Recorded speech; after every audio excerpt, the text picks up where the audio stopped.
동포에 사업하고 있는 김정입니다. 제가 오늘 준비한 강의는 난임을 유발하는 3대 여성 질환인데요. 혹시 난임에 대해서 알고 계시나요? 난임이란 단어를 처음 들어보셨다 하시는 분 계실까요? 그럼 나는 난임보다는 불임이란 단어를 많이 들어보셨다 하시는 분도 많으시죠? 제가 이번에 난임과 불임에 대한 차이점을 말씀드리고 싶어서 이걸 준비했어요. 난임은 자연 임신이 조금은 불가능한데 대신에 이제 의학의 힘을 빌리면 임신을 가능할 수 있게 만들어주는, 저희가 많이 알고 있는 시험관이라든지 인공수정을 할 수 있게끔 만들어주는 상태를 난임이라고 얘기를 하고요. 임신이 전혀 안 되는 상태는 아니에요. 약간 힘들다 이런 퍼센테이지가 있어요. 그런 것들 얘기하는 거고요. 불임은 남자 같은 경우에는 우정자증이 있을 때, 근데 정자가 안 나와서 뭐 임신이 안 된다? 그런데 그 고안에서 채취해서 정자를 채취해서 시험관이라든지 인공수정을 가능하게 하는 경우도 있어요. 그리고 여자분 같은 경우에 배란이 전혀 안 된 상태를 불임이라고 하는데, 지금은 의술이 너무 발달이 돼서 이 불임 무배란도 배란이 가능하게끔 만들 수 있습니다. 그래서 지금부터는 여러분 머릿속에서 불임이란 단어를 지어주시고 난임만 기억해 주시면 좋겠습니다. 제 얘기를 잠깐 드리자면, 저는 2008년에 결혼을 했는데 그 나이가 32이었어요. 그러다 보니까 양가에서 빨리 아이를 가졌으면 하셨어요. 근데 저희도 결혼을 하면 아이가 바로바로 생기는 줄 알았죠. 저는 태어나서 지금 있으면서 제가 좀 왜소하고 말라 보이지만 반전이 있어요. 엉덩이가 좀 크고요. 하체가 발달돼 있어요. 어른들이 항상 희정이 결혼하면 애기 잘 낳겠네 막 이런 이야기를 하셨어요. 근데 애기 혼자 낳나요? 그래서 체형하고 전혀 관계가 없어요. 왜냐면 보여지는 거하고 제 속에 있는 무언가가 다르기 때문에. 근데 제가 결혼할 당시에 친구들이 비슷한 시기에 결혼을 했는데 다들 임신하고 출산하고 이런 과정을 거치면서 저한테도 약간 불안감이 좀 찾아왔어요. 그래서 산부인과를 바꿔보기도 하고, 그런데 임신은 안 되는 거예요. 하고 싶은 건 다 하고 있는데 왜 안 되고 있을까? 그래서 지금 선생님 되게 잘 만나서, 그때 당시에 선생님 잘 만나서 선생님이 인공수정을 추천해 주셨고, 그분이 여기 말고 불임병원 전문병원 있다, 거기서 그런 시술을 하고 있으니 정보 지원하는 것도 찾아보고 공부를 많이 해서 가보라고 하셨어요. 그래서 저는 그 단어를 그때 처음 들었던 것 같아요. TV에서나 이런 데서 쓱쓱 지나가는 말로 들었고, 이 단어가 저한테 올 거란 생각을 1도 안 했죠.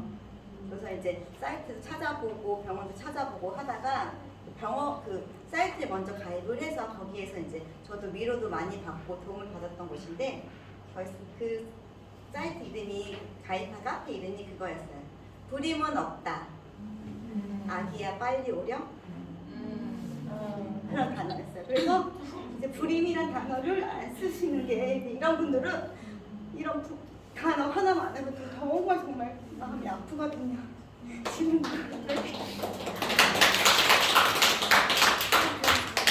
그래서 제가 병원을 계속 다니고 있었는데, 제가 이거 자궁근종이라는 거를 갖고 있었어요. 근데 이 자궁근종이 있다고 해서 모든 사람이 임신이 안 되는 난임 환자는 아닙니다. 한 75%는 그냥 지나가요.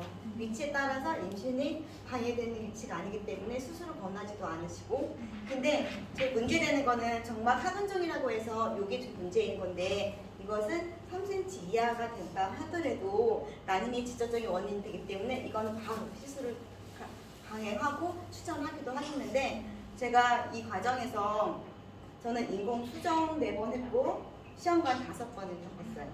근데 이제 인공 수정은 2주 후에, 시험관은 1주 후에 피검사를 하는데 수치가 나와야 돼요. 수치가 나와야 착성이 좀 됐다라는 거를 이렇게 얘기를 해주시는데 나올 수가 없어요. 병원은 내일 가려고 다 되어 있고 어제 쌤이 터진 거예요. 병원에 전화를 해요. 선생님, 저 오늘 안 가도 될 것 같아요. 하기가 시작했습니다. 그러니 출혈이 되게 심하기도 하고 그래서 움직일 수가 없어요. 그랬더니 거기서 이렇게 그게 너무 마음이 아파요. 오셔야 돼요. 피 수치가 나와야 정보 지원을 받을 수 있고요. 그리고 과다 출혈로 인해서 나팔관 쪽에 착상이 잘못될 경우에 그렇게 수치가 나오면서 생리처럼 이게 될 수가 있다. 근데 그건 수술을 해야 돼요. 그러면 이걸 한 번을 시험관이나 이런 거 하고 나서 2달에서 3달 정도 휴식 기간을 갖는데 수술을 하게 되면 더 길게 휴식 기간을 갖게 되잖아요. 나는 급한데 하루라도 급한데 막 그런 생각을 많이 했었고 그래서 제가 마지막이라 생각했어요. 이모수정 시험관 겹치면서 10번째 마지막. 남편은 계속 말렸었는데 저는 계속 끝까지 해보고 싶다.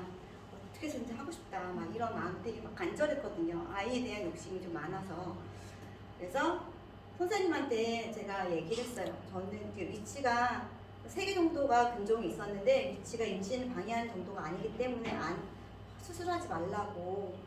근데 저희가 알고 있는 산부인과가 아니라 여기는 이제 저희가 많이 들어보신 차병원, 마리아 이런 데 많이 들어보셨죠? 그런 병원을 가서 저희는 이렇게 상담받고 이렇게 관리를 하게 되거든요. 그래서 선생님한테 이제 추천도 써줘서 제가 이제 수술을 받겠습니다 이렇게 얘기했어요. 근데 이분도 이제 제가 이제 그 범위를 아니니까 안 해주고 싶었는데 저희가 간절함을 아시니까 해주셨죠. 근데 결과적으로는 하고 나서 몇 달 쉬고 나서 이제 시험관에 마지막에 성공을 했어요. 안정권은 아니었어요. 안정권은 80 이상 나와야 되고 100이 넘으면 쌍둥이인 거고 막 이런 식인데 저는 53이 나왔어요. 그러니까 1이라도 나왔으면 좋겠다고 생각을 했는데 53이 나왔고 너무 반가웠고 너무 좋았죠. 그리고 이제 뒤에서 얘기를 할 건데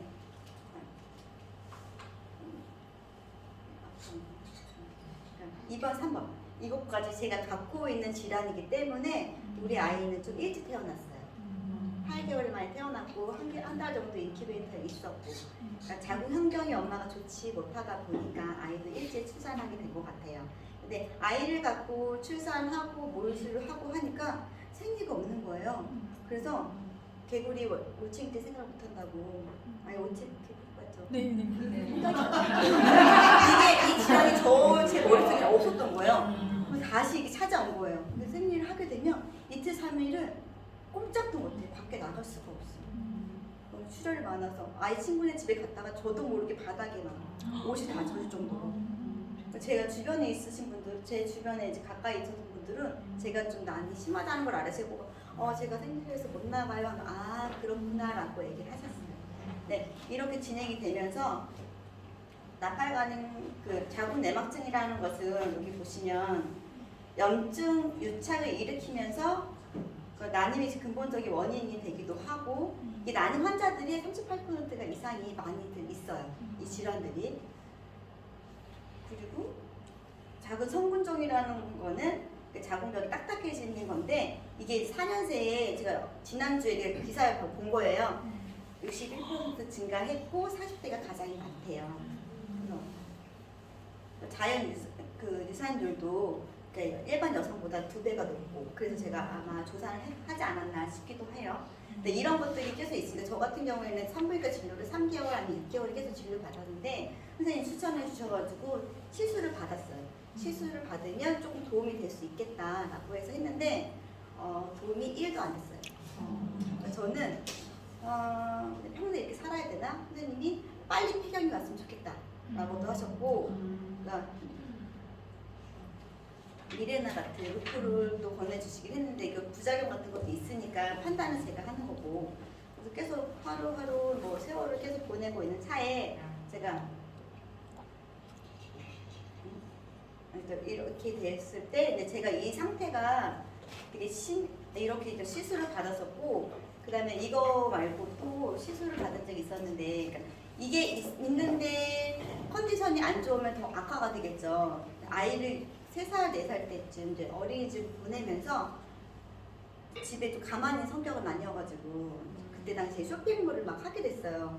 물건을 올리고 그래서 상담하고 그러면서 그러다 보니까 하루에 잘 수 있는 시간이 많아야 한 3시간, 4시간? 몸이 되게 힘들어졌던 거예요. 이거 수술 받고 한 1년 정도 지나서 이제 자궁경부암으로 가기 전 단계인 자궁경부 이형성증이라는 진단을 받고 또 시술도 또 하게 되고 그런 과정을 겪게 됐어요. 근데 이런 것들이 원인은 뭐냐면은 에스트로겐이라고 알죠? 여성 호르몬의 분비가 너무 심해지면서 이런 것들을 1번, 2번, 3번 자궁근종, 자궁내막증, 자궁성근종을 계속 유발하게 되는 거예요. 이게 원인을 봤더니 초경이 빨라졌고 그러니까 출산은 점점점 느려지고 그다음에 임신 횟수가 우리나라가 좀 임신 출산이 좀 낮은 나라잖아요. 그렇게 된 상황인 거죠. 제가 이거 너무 반가워가지고 이거 갖고 왔는데 저 이게 인공수정은 1에서 4회 정도까지가 지원됐었는데 좀 늘어났고 체외 수정은 저희가 말하는 시험관 얘기하는 거예요. 근데 저희가 할 때는 냉동 배아라는 이런 지원군이 아예 없었고 그 신선 배아라고 해서 3번에서 4번의 지원이었어요. 그러니까 저는 이제 나이도 44세 이하, 뭐 45세 이상 이렇게 되어 있잖아요. 40세 이상은 지원도 안 해줬어요. 그러니까 돈이 없으면은 제가 이렇게 지내오다가 후반대쯤 돼가지고 40 몇 세까지 지원했던 것 같아요.